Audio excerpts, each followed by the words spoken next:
Okay. Now we're going to look at the white crane kicking techniques, and we're going to do this very quickly. They're not predominant in white crane. Northern styles, yes, a lot of kicking, a lot of big stances. The southern styles are hand orientated, but that's not to say they don't have their practicality in the kicking area, which is very different. As the old saying goes, legs in the north, hands in the south. Okay, very quickly, I'm just going to have Peter demonstrate as I read through what they are, so you can see. It's a rising knee, into a front kick, into a stand.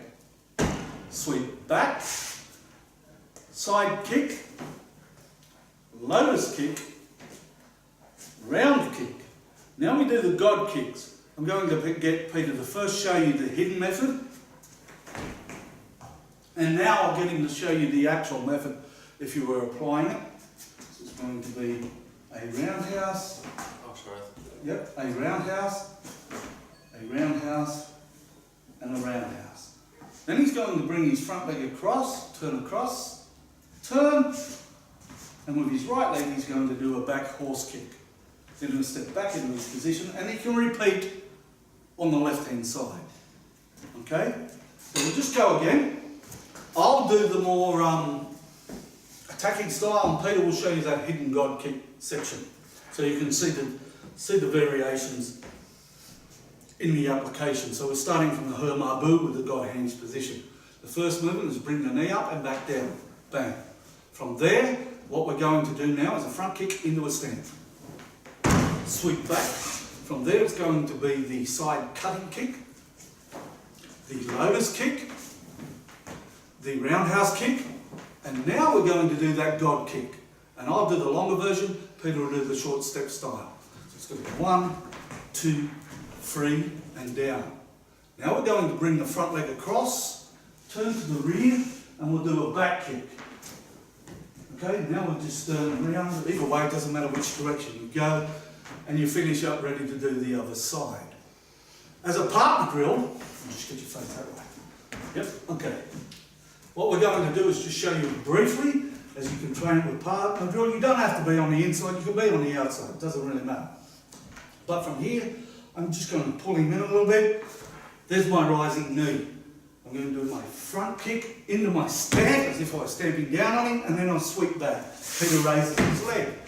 From there, I'm going to come into the side kick. Bang! I'm going to step back out, and now I'm going to do a lotus kick. Now a lotus kick can come up into the ribs. That's about as high as we go, around that area. Or you can pop into the nerve, gallbladder 31 on the leg. Or you can even come in here and strike the inside of the leg. From there it's going to be the roundhouse kick. From there the God kick. 1, 2, 3, step down. I'm going to turn, maybe put him in an old man carries the pole, and straight up into that horse kick that you can see. And that's basically how to do a routine from that. And of course you change sides. Just on one thing particularly with the roundhouse kick. I really don't advocate doing it, and I don't like doing it, but most people will do sort of roundhouse kicks, nice and flippy, and come around and do all that. Same with side kicks, and do the big alignments, and all that sort of rubbish. As I said earlier, we work on that triangle principle.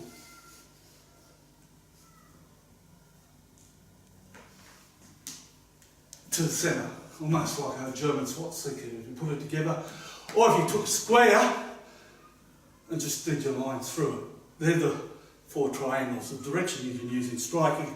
In terms of that, you could also use the plum blossom flower, and we'll actually might show a little bit of that much later. Okay, because it's part of the secrets, if you want to use that, of the white crane gourmet tradition. But when you do a roundhouse kick, yeah, as I said, most people do that. I hate doing them in a classical karate, taekwondo, whatever sense, because there's too much time frame going in them. There's just so much unnecessary body movement, and they really don't generate the power they need to. Okay, So they're very flashy, they look great, but they don't look that well. Okay, so from here, what we actually going to do with the roundhouse kick is come up along that triangular plane. Come up along that triangular plane. So from this position, rather than trying to bring the knee up and come right around and do all this fancy stuff. Okay, so here we're just going to go like this. 1, 2. Now Peter's doing snapping. I'm doing what is called no shadow. Why is it called no shadow? Because it has hardly any chamber and hardly ever recovery. Okay, so again, 1, 2, 3. Okay, and you can see it there. With the God kick, you can do this. 1, and do it like that as well, if you want. But me, I just prefer to walk through it. I don't like doing a lot of jumping movements. Jumping movements leave you susceptible. Okay, so I just like going 1, 2, 3, and down. Okay, and I advocate use the hands like this when you're doing that. It's almost what we call a splitting crane hands from the red crown crane form. Okay, what you're doing there is you might be blocking, coming around the head, pulling him down, so you've got the structure of this leg focused on him, and bang, you're striking in. So if you can see here, I'll just do it, actually I'll go this way, so you can see. So I'm in this fighting position, I'm going here, and I want to do the kick. Well, what I'm going to do is actually go here, here. Now look what that does. It gives me all the weight over his standing leg, and I kick into it, or takes his weight off this leg, and I can kick into it to take him apart. So that's the concept of using that triangle and the no shadow kick. You don't want to do, you know, from here, here.